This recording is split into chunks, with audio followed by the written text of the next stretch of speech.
নমস্কার, আপনারা দেখছেন সংবাদ শিরোনাম। আমি নন্দিনী। বিস্তারিত খবরে যাওয়ার আগে দেখে নিই আজকের হেডলাইন্স।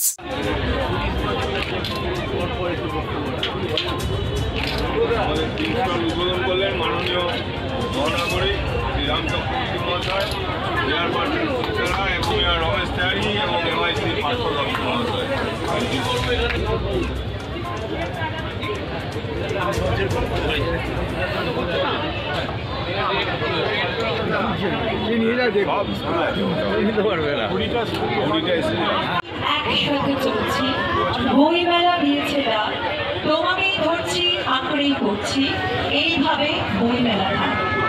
নানাবিধ বইয়ের সভায় নিয়ে সংস্কৃতি শহর চন্দ্রপ্রভু 2025 আগ্রা বইমেলার মিলন মেলায় সাধুবাদ জানিয়ে ওইখানে আমাদের একটি স্থান দিয়েছেন। আমরা নতুন সেশন শিক্ষা ব্যবস্থা শুরু হচ্ছে জানুয়ারি, সারা বছর ধরে। First and foremost, I am very thankful to Ishpat Sangh for inviting me, and above all for considering Supreme Group and hence Supreme Knowledge Foundation to education.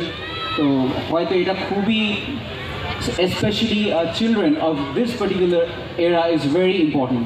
So সেটাই একটু আপনাদের বলতে চাইবো in a very সংঘ, তাদের সভাপতি সম্পাদক সহ অন্যান্য যে সমস্ত কমিটি মেম্বার্স আছেন প্রত্যেককেই আন্তরিকভাবে প্রীতি শুভেচ্ছা অভিনন্দন জানাই। আমাদের প্রাক্তন ডেপুটি মেয়র সাহেব, একটা বিশিষ্ট সমাজসেবী আমাদের রমেশবাবু মঞ্চে উপস্থিত আছেন এবং আছেন আপনারা সকলেই।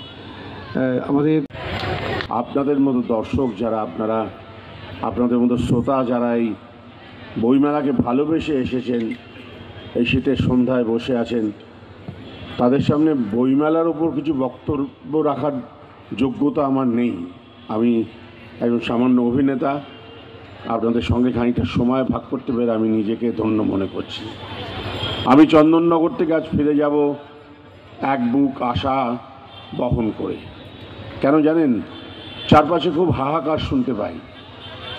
বর্তমান প্রজন্ম বই পড়ে না, বর্তমান প্রজন্ম পাতা উল্টে দেয় না, বর্তমান প্রজন্ম আত্মকেন্দ্রিক হয়ে পড়েছে, তারা বই খুলতেই চায় না। এই সমস্ত দীর্ঘশ্বাস, এই সমস্ত দুশ্চিন্তা দূর হয়ে যায় এই চন্দননগর বইমেলার মতো অনুষ্ঠানে এসে। বইমেলার সার্থকতা কিন্তু কত টাকার বই বিক্রি হলো সেটা দিয়ে নয়। বইমেলার একমাত্র উদ্দেশ্য বই বিক্রি করা নয়, মানুষকে বইয়ের কাছে নিয়ে যাওয়া এবং বইকে মানুষের সঙ্গে নিয়ে আসা, বইয়ের সঙ্গে মানুষের আত্মীয়তার সৃষ্টি করানো, এটা বইমেলার একটা বড় অবদান। সেইটা আপনারা করে যাচ্ছেন, তার জন্যে জানাই অত্যন্ত অন্তরের কৃতজ্ঞতা। আমাকে আবৃত্তি করতে বলা হয়েছে। আমার একটা এরকম এক্সট্রা, তাহলে এয়ার কন্ডিশনিং, তোর কি মাথা খারাপ হয়েছে? বাড়িতে 6টা এয়ার কন্ডিশন নিয়ে কী করবো? এসব কিচ্ছু দিতে হবে না, চলে বলো দাঁড়া একটু ভেবে দেখি। অনেকক্ষণ ভেবে চিনতে তারপর ফোন করে বলছে যে কিছুই তো বুঝতে পারছি না, আর কাজ করি, তোর জন্য একটা বই কিনি। বলছি ঠিক আছে, একটা বই কিনি। ওই বই কিনতে যখন ঘুরছে তখন সেই ভদ্রলোক যার জন্মদিন সে ফোন করেছে, এই শোন বই কিনিস না। খুঁজে দেখলাম বাড়িতে একটা বইও আছে। ছোট বড়, মোটা মেটে, নানান রকমের, নানান ধরনের চাবি। মা বললেন যত্ন করে রেখে দে। তারপর বড় হলাম, জীবন এবং জীবিকার সন্ধানে নামতে হলো পথে। পকেটে সম্বল সেই একগুচ্ছ চাবি, ছোট বড়, মোটা মেটে, নানান রকমের, নানান ধরনের চাবি। কিন্তু যেখানেই যাই সামনে দেখি বিরাট এক দরজা, আর তাতে ঝুলছে দরজা খুলতে চায় না। তবু তুই ফেলে দিস না। তুই যখন চলে যাবি তোর সন্তানদের হাতে দিয়ে যাস ওই চাবির গোছা, দেখবি আবার একদিন ওদের হাতেই ওই সত্যের, সততার, যুক্তির, নিষ্ঠার চাবিগুলো দিয়ে আলোচনা হয়েছে। আমরা মনে করি আমরা মোবাইল ফোন ব্যবহার করি। বিবেকানন্দ সম্বন্ধে যে রামবাবু বললেন, আমাদের বললেন এটাকে মোবাইলে পাওয়া যাবে, বইয়ে পাওয়া যাবে। এই ছোটো ছোটো এই যে অনুষ্ঠানগুলো হয়, যদি মন দিয়ে শুনি তাহলে কিন্তু ভালো লাগবে। ওটা আমাদের আগামী দিনে আর উৎসাহিত সৃষ্টি করবে। তাদের কথা তারা আপনাদের সাথে শেয়ার করেছেন, বলেছেন। আমি চন্দননগরের ভূমিপুত্র, চন্দননগর মহকুমা হাসপাতালে 1/8/1965 জন্মেছি। আমাকে চন্দননগর নিয়ে কিছু বলতে হবে। দেখুন, চন্দননগর শহরটাকে আমরা যতদিন ধরে দেখছি, বিশেষ করে আমি, তত আশ্চর্য হচ্ছে। এবং এই যে ইস্পাত সংঘ 24 বছর, রমেশ দা এক্স ডেপুটি মেয়র, ওনার ভাগে 10 বছর, আর মেয়র সাহেবের ভাগে হচ্ছে 14 বছর। আমরা এগিয়ে গেছি রমেশ দা। আমরা কিন্তু চন্দননগর পৌর নিগম থেকে এই ইস্পাত সংঘ যে বইমেলা করে, এই বইমেলা যে প্রাঙ্গণে করত, সেই প্রাঙ্গণে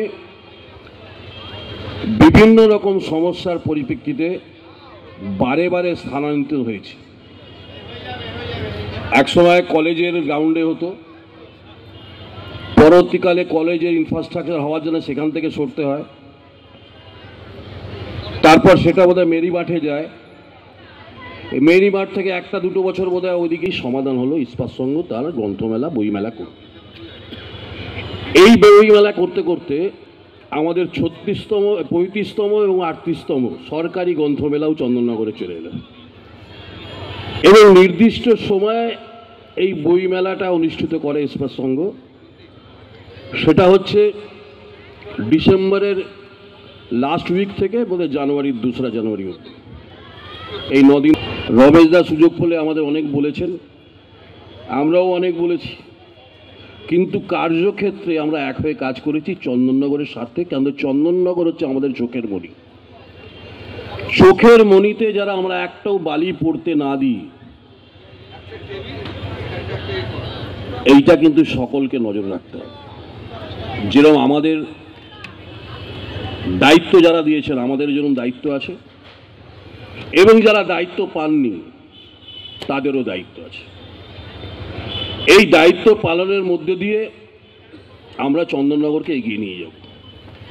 দেখুন, এই চন্দননগরে আমাদের আনন্দের শেষ নেই। কিন্তু আমরা বাঙালির শ্রেষ্ঠ উৎসব দুর্গা উৎসব করি, আমরা আবার 1 মাস যেতে না যেতে আবার জগত্রী উৎসব করি, তারপরে ইস্পাত সঙ্গে বইমেলা, এর মধ্যেই আমাদের গ্রন্থমেলা হয়েছে।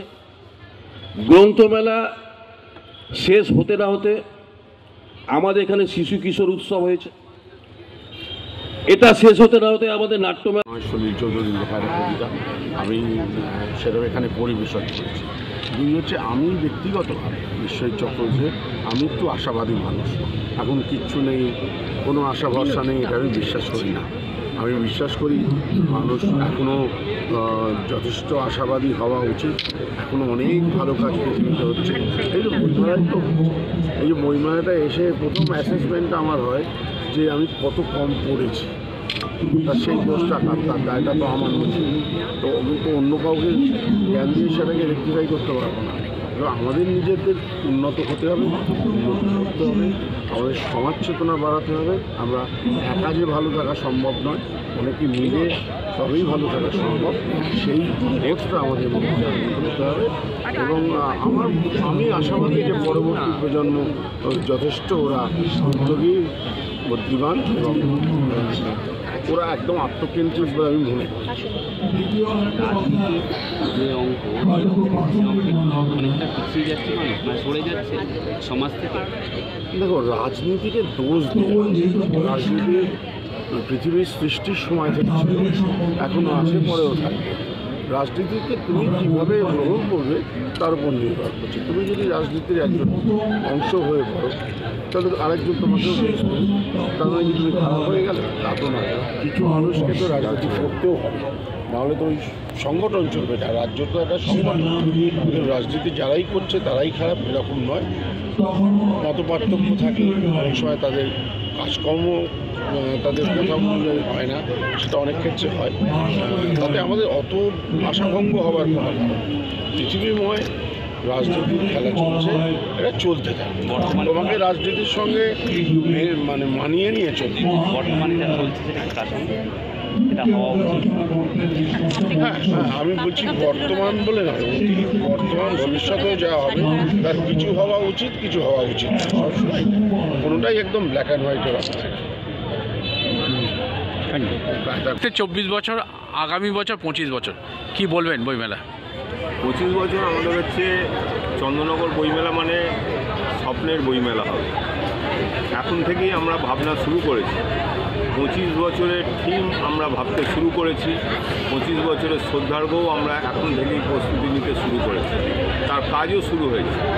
আমরা চাই আরও সাধারণ মানুষ আমাদের সাথে ভাবনা যুক্ত করুক এবং তারাও এগিয়ে আসুক এবং 25 বছরকে সফল করে তুলুক।